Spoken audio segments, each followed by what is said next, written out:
உலகெலாம் உணர்ந்த ஓதற்கரியவன் நிலவுலாவிய நீர்மலிவேணியன் அலகில் சோதியன் அம்பலத்தாடுவான் மலசிலம்படி வாழ்த்தி வணங்குவோம். முன்னொரு காலத்தில்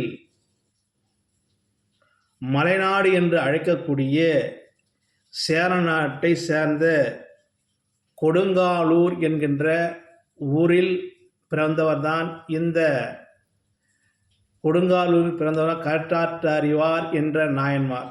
இப்படி அவருடைய அரசகுல வம்சத்தை சார்ந்தவர். இவர் 9ஆம் நூற்றாண்டை சார்ந்தவர். இவர் 63 நாயன்மார் வரிசையில் வரக்கூடியவரும் சைவ சமயத்தர் மிகவும் போற்றுதலுக்கும் பாராட்டுதலுக்குரியவராக விளங்கக்கூடியவராக இருந்தவர் இந்த சேர மன்னனாக இருக்கக்கூடிய இவர். மன்னர் பதவி எப்படி வந்தது, மன்னராக எப்படி இவர் தேர்ந்தெடுக்கப்பட்டால், செங்கோல் போரையன் என்கின்ற அவர் தந்தையார் பெயர்.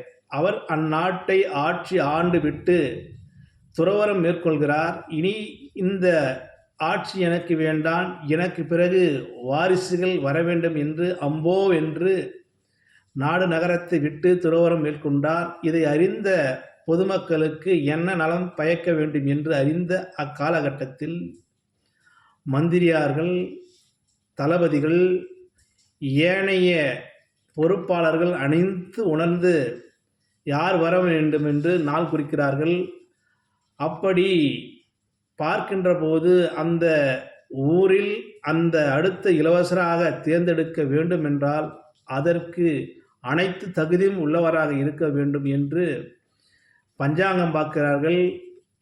பல வழிமுறைகள்லாம் மேற்கொள்கிறார்கள். அப்படி பார்க்கின்ற போது அதில் தேர்ந்தெடுக்கப்பட்டவர் தான் இந்த கழிற்றாற்றறிவார் என்ற நாயன்மார். அப்படி இளவரசராக இருக்கக்கூடியவராக இவர் இருந்தாலும் இவர் சிவதொண்டே பெரிதொண்டு, சிவனாரை வணங்குவது அவரை பூஜிப்பதுமாக இருந்தார். திருவஞ்சனை களம் என்கின்ற ஈஸ்வரன் ஆலயத்தை இவர் அணிதினமும் வணங்குவாராம், அணிதினமும் தொழுவாராம். அப்படி இவர் அணிதினமும் வணங்குகின்றவர் ஆகக்கூடியவர். இவர் வணங்குகின்ற போது இவர் வணங்கி முடித்த பிறகு சிவனாருடைய அந்த சலங்கொலி கேட்குமா. அப்படி சலங்கொலி கேட்ட பிறகுதான் அந்த பூஜையை முடிப்பாராம். அணிதினமும் பூஜை செய்யக்கூடியவர் சிவனாரின் காலில் இருக்கக்கூடிய அந்த சொங்கொலி ஓசை கேட்ட பிறகுதான் பூஜை முடிக்கக்கூடிய, அப்படி சிவன்பால் அன்பு கொண்டவராக இருக்கக்கூடிய கரட்டாற்றறிவர் என்கின்ற நாயன்மாராவார். இவருடைய ஏற்பை இருந்தாலும் அவருக்கு சொந்த பெயர் என்னவென்றால் பெருமா கோதையார் என்று தந்தையார் இட்ட பெயர். இவர் இப்படி இருக்கின்ற போது இவரை பட்டங்கட்டி ஆள வேண்டும், மக்களுக்கு நலம் பயக்க வேண்டும் என்று அனைவரும் தளபதியாரும் மந்திரியாரும் வினவுகின்ற போது நான் இறைதொண்டு நின்று விடுவே என்று ஐயப்படுகின்றார். இல்லை இல்லை, தாங்கள் தான் இந்த நாட்டை ஆள வேண்டும், மக்கள் தொண்டியை மகிழ்ச்சியின் தொண்டாக நீங்கள் புரிய வேண்டும் என்று அனைவரும் விரும்புவார்கள். அதை செவிசாய்த்து உடன்பட்ட அந்த இளவரசனும் பட்டங்கட்டி ஆளுகின்றான். அப்படி பட்டங்கட்டி ஆளுகின்ற போது தன்னுடைய அணிதினமும் சிவாலயம் சென்று வருவதால் சிவாலயம் சென்றுவிட்டு அந்த யானையின் மீது ஏறி நகர்வலம் வருகின்ற போது அங்கே குழுமி இருக்கக்கூடிய பொதுமக்கள், விவசாயிகள் அனைவரும் அவரை இருகரம் கூப்பி வரவேற்கிறார்கள். அங்கே வண்ணார் சமூகத்தை சார்ந்த ஒருவரும் தன்னுடைய துணிமணிகளெல்லாம் துவைத்துவிட்டு, அதாவது ஓர்மன் என்பார்கள், அந்த ஓர்மன் மேலே படிந்து விடுகிறது. அந்த ஓர்மன் மேலே படிந்து மழை பொழிகின்ற போது அந்த ஓர்மன் திருநீராக தெரிகிறது. இந்த யானையின் மீது வளவன்கின்ற அரசனுக்கு என்னவென்று புரியல. ஒரு சிவனடியார் நம்மை வணங்குகிறார் என்று அறிந்து உணர்ந்து அந்த யானையின் கீழ் இறங்கி அவரை பணிகிறாராம். அவர் அந்த வண்ணாரோ பயந்து நடுங்கிறார். மன்னர் மன்னா, உங்கள் அடியின் பொடியின் கீழ் நாங்கள் வேலை செய்கின்றோம், நீங்கள் வணங்குவதற்கான காரணி என்று சொல்லுகின்ற போது அவர் சொன்னார், ஐயா, நீங்கள் வண்ணார் சமுதாயமாக இருந்தாலும் சரி, தாழ்ந்தவராக இருந்தாலும் சரி, சிவன் என்று வருகின்ற போது, சிவனடியார் என்று வருகின்ற போது நீங்கள் உயர்ந்தவராக இருக்கிறீர்கள். நீங்கள் திருநீற்றை மேலே அணிந்ததால் நான் உங்களை வணங்கினேன் என்று சொல்கின்றான். அதற்கு அந்த வண்ணாரோ சொல்லுகின்றார், நான் திருநீற்றையெல்லாம் அணிந்ததில்லை. நான் ஓர் மண்ணை மேலே பட்டிருக்கிறது, மழை வந்தது, என் மேல் திருநீர் போல் தெரிகிறது. இருந்தாலும் உங்களை நான் வணங்குகிறேன், அடியாராக சினடியாராக நினைக்கின்றேன் என்று தொழுகின்ற போது அங்கிருக்கின்ற அனைத்து மக்களும் இப்படி வேறுபட்ட மன்னன் நமக்கு வேண்டுமே என்று அனைவரும் உளமகிழ்கிறார்கள். இப்படி சீரும் சிறப்புமாக மக்கள் தொண்டே மகிழ்ச்சியும் சொண்டு என்று வாழக்கூடியவராக இருந்தார் இந்த சேர மன்னன். நெடுகாலம் ஆட்சி செய்கின்ற போது இவருடைய காலத்தில் வன்மையும் இல்லை, வறுமையும் இல்லை. அப்படி அண்டை நாட்டவர் சேர சோழ பாண்டிய மன்னர்களை யாரையும் பகத்ததில்லை. அனைவரையும் நண்பனாக்கி கொண்டு அவர் உற்ற தோழனாகவே வாழ்ந்து வந்தார் இந்த சேர மன்னனாக இருக்கக்கூடியவர். இப்படி இருக்கின்ற ஒரு காலகட்டத்தில் இவருக்கு கனாவில் சிவபெருமான் வருகிறார். அப்பா, மதுரை சார்ந்தவர் என்னுடைய பக்தன், மதுரை சார்ந்த பானபத்திரர் வருவார். அவர் வருகின்ற போது அவருக்கு நீ பொற்கிழியை கொடுக்க வேண்டும், அவர் மிகவும் வறுமையில் இருக்கிறார், அவர் வந்தால் நீ உதவி செய்ய வேண்டும் என்று சொல்லுகின்ற போது, சரி, இந்த பானபத்திரர் என்பவர் யார் என்றால் மதுரையை சார்ந்தவர். இவர் அனைதினமும் சிவனை பூஜிப்பதும் சிவனாரை தொழுவதும் அனைதினமும் சேவையாக செய்து கொண்டிருக்கிறார். இப்படி உளமகிழ்ந்த அந்த சொக்கநாத பெருமாள் தன்னுடைய பக்தன் இப்படி வறுமையில் வாடுகிறானே என்று அவருக்கு அசரீரியாக அவருக்கு காட்சி அளித்து அசரீரியாக சொல்லுகின்றார். அப்பா, சேரமன்னன் இருக்கக்கூடிய கற்றாற்றறிவாரை சென்று நீ சென்று இந்த பாடலை கொடுத்தால் இந்த நான் நிருபம் எழுதி கொடுக்கிறேன், அந்த நூலை கொண்டு நீ அவரிடம் காண்பித்தால் உனக்கு பொன்னும் பரிசும் கொடுப்பார் என்று சொல்லவும், அதற்கு உளமகிழ்ந்த அந்த பானபத்திரரும் சொக்கநாதரை அணிதினமும் பூஜிப்பதால் வந்த பலனென்று அறிகிறான். அப்படி இறைவனே நிருபம் எழுதி அனுப்பிய இன்றைக்கு நாம் பார்க்கின்றோம். விடுமுறை விடுனர் பெறுனர் என்று நாம் அடிகோடிட்டு ஒரு விண்ணப்பத்தையோ இன்னைக்கு மாணவர்களிடையே இப்படி ஒரு விடுமுறை தாளை கொடுக்கிறோம், ஒரு மனுவை கொடுக்கிறோம். ஆனால் அந்த காலத்திலேயே அக்காலங்களிலேயே சிவபெருமான் ஒரு மனுவாக எழுதி நிருபம் எழுதி ஓலையில் நெய்ந்து கொடுத்ததாக சொல்லப்படுகிறது. அந்த பதிகத்தை தான் உங்களோடு பாராயணம் செய்கின்ற அன்பு நண்பர்களே.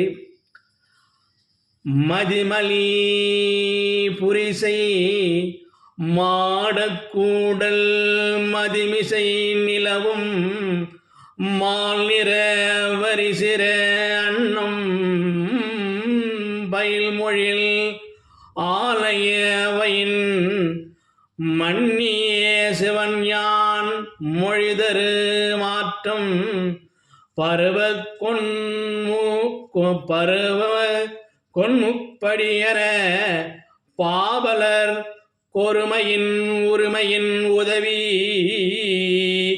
ஒளிதுகள் குரும மதியுரை குலவிய கொடைகீழ் சேரமா வகைக்கும் சேரலன் கண் காண்க பண்பால் யாழ்மையில் பானை பத்திரன் தன்பால் என்பால் அன்பன் தன்பார் காண்பது கருதி பொந்தானன் மண்பொருள் கொடுத்து வரவிடும்பதுவே என்று இந்த பானபத்திரருக்கு இந்த சொக்கநாதர் அந்த நிருபம் எழுதி அளிக்கின்ற போது உளமகிழ்ந்து சேரநாடு சென்று அந்த சேரநாட்டில் இருக்கக்கூடிய மன்னர் கனவில் வந்ததை அறிந்த அந்த உளமகிழ்ந்த அந்த மன்னனும் சேர மன்னனும், இறைவனே உனக்கு நிருபம் எழுதி அமைத்திருக்கிறார், இப்பாடலை நான் உளமகிழ்கிறேன், ஆகையால் இந்த பாடல் உள்கருத்துப்படி நான் பொற்கிழி அளிக்கிறேன் என்று அனைத்து செல்வங்களும் எடுத்துக்கொள்,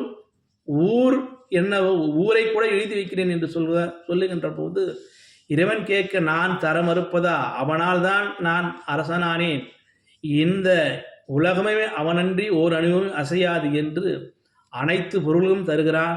இந்த நாடு வேண்டாமல் எடுத்துக்கொண்டு அதையெல்லாம் மறுத்த எனக்கு தேவையானதை மட்டும் எடுத்துச் செல்கிறேன் என்று வண்டி பூட்டி அனுப்புகின்ற போது இவர் வருகின்ற வழி எல்லையை தாண்டி வருகின்ற போது அங்கே திரும்பவும் கஜானாவெல்லாம் நிரப்பப்படுகிறதாம்.